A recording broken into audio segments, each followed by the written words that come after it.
जिसमें हमारे एमसी का नाम होने वाला है केरविन वॉल्टन। मुझे कौन बुला रहा है? क्या मैं स्कॉट डिलन बहुत समय पहले नहीं मर गया था? रुको, ये क्या है? ये यादें किसकी हैं? Erwin Walton. उन यादों के अनुसार मार्शल कैलेंडर में अभी वर्ष 1033 है। केबीएस लगभग 15 वर्ष बीत चुके हैं जब से मैं माउंट हेवन में मरा था। मौका? क्या ये मेरी मूर्ति है केरविन? तुम्हारी हिम्मत कैसे हुई? मैं कहां हूं? मेरी कक्षा में सो जाओ। मेरा शरीर, क्या मेरा पुनर्जन्म हुआ था? सवाल का जवाब दें। युद्धक हथियारों को परिष्कृत करने के कितने तरीके हैं? क्लाउडा नीडिया। बर्कले में खेती अकादमी के व्याख्याता है भगवान। वह बहुत सेक्सी लग रही है। कितना प्यारा चेहरा है। अगर उसने कवच पहन लिया फ्रॉस्टमॉन्ट के साथ, वह एक करिश्माई मार्शल सम्राट की तरह दिखेगी। लेकिन वह आकार वाले क्षेत्र में केवल एक मार्शल सम्राट है।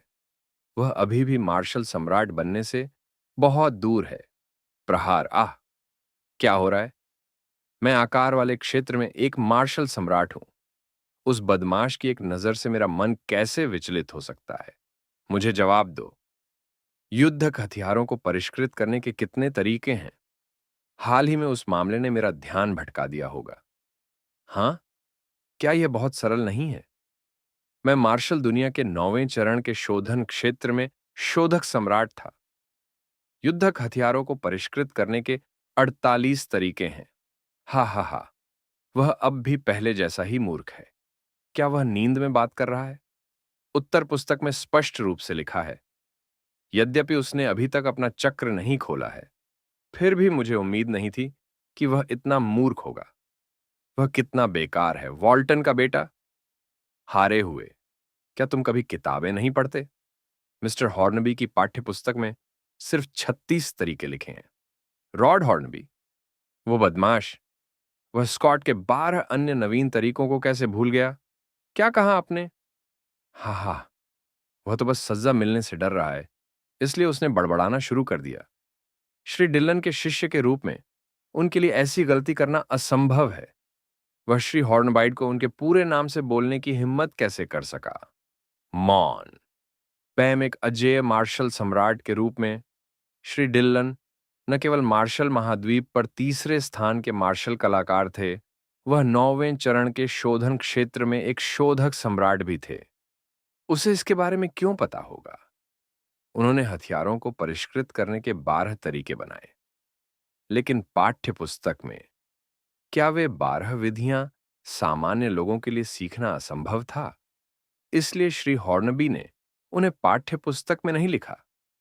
मैंने सुना है कि केरविन में मार्शल आर्ट की कोई प्रतिभा नहीं थी और उसने अभी तक उपचक्र भी नहीं खोला था।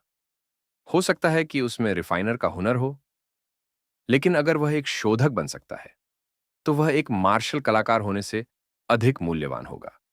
हम सिर्फ इसलिए कि आपने कुछ सामग्री पढ़ ली है, संतुष्ट मत हो जाइए। मुझे बताओ, शोधन प्रक्रिया में क्रिस्टल रेत का उपयोग क्यों किया जाता है? यदि आप इस प्रश्न का उत्तर दे सकें, तो आपको दोबारा मेरी कक्षा में आने की आवश्यकता नहीं होगी। वाह! सुश्री बर्कले को गुस्सा आ रहा है। हर कोई ऐसा करता है, लेकिन कोई नहीं जानता कि क्यों। वह इतना आसान सवाल क्यों पूछ रही है? क्रिस्टल रेत आवश्यक नहीं है। यह वह माध्यम है जिसका उपयोग औसत रिफाइनर तब करते हैं जब वे अन्य सामग्रियों को मिला नहीं सकते। कुआं। लेकिन कुछ शोधन प्रक्रियाएं इसे जोड़ते समय विफल क्यों हो जाती हैं? क्रिस्टल रेत जल तत्व की है और इसका उपयोग अग्नि तत्व को परिष्कृत करने के लिए नहीं किया जा सकता है। ओह, समझा। तो फिर यहां एक और सवाल है। जब लाल तांबे को चमकीले सोने के साथ मिलाया जाता है, तो आप क्रिस्टल रेत के प्रभाव। आह, मैं समझ गया। इसमें कोई आश्चर्य नहीं कि मैं हमेशा असफल होता हूं। उन्होंने इसे बहुत ही सरल तरीके से हल कर लिया है। उसकी आंखों में तिरस्कार। क्या वह ऐसे प्रश्नों का उत्तर देने में बहुत आनाकानी कर रहा था? कैरविन, तुम्हें मेरी क्लास जरूर लेनी चाहिए। अब स्वयं अध्ययन करें। क्या सुश्री बर्कले ने उनसे सिर्फ सलाह ली थी? मुझे अब उसकी क्लास लेने की जरूरत नहीं है, है ना? केरविन अचानक बुद्धिमान क्यों हो गया? अरे, क्या आप लोगों के पास कोई विचार है? क्या वह एक रिफाइनर जीनियस हो सकता है? एक रिफाइनर की प्रतिभा एक मार्शल कलाकार की तुलना में बहुत अधिक मानक की मांग करती है। वह अपना चक्र भी नहीं खोल सकता। वह कैसे हो सकता है? प्रतिभा का परिष्कार? यह सही है। वह तो बस एक हारा हुआ व्यक्ति है। हा हा हा कुबड़। यह ग्लावाड़ा की राजधानी है। मेरे मूर्ख शिष्य, रॉड यहां का सबसे अच्छा शोधक है। क्या उसने वह मूर्ति मेरे लिए बनाई थी? यह उसकी बहुत सोच समझ कर बनाई गई बात थी। 15 साल बाद मैं, स्कॉट डिलन, केरविन वॉल्टन के रूप में पुनर्जन्म लेता हूं। मिश्रित भावनाओं के साथ जब मैं अपनी प्रतिमा को देखता हूं, यह रहा क्लावाड़ा रिफाइनर टॉवर की राजधानी। यह शरीर अब बहुत कमजोर हो गया है। इस उम्र में यह आदमी अपना चक्र भी नहीं खोल रहा। कितना नाकाम है। अपने पिछले जीवन में मैं एक सर्वोच्च मार्शल सम्राट था। मार्शल दुनिया में तीसरा। मुझे अपनी ताकत पुनः प्राप्त करने की आवश्यकता है। खैर, मैं रॉड ढूंढ सकता हूं और पहले अपने कमजोर शरीर को विकसित कर सकता हूं।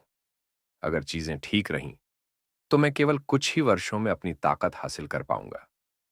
उस समय 2 जन्मों में अपनी साधना से मैं एक उच्च स्तर तक पहुंच पाऊंगा। इस जीवन में मैं दुनिया के शीर्ष पर खड़ा रहूंगा।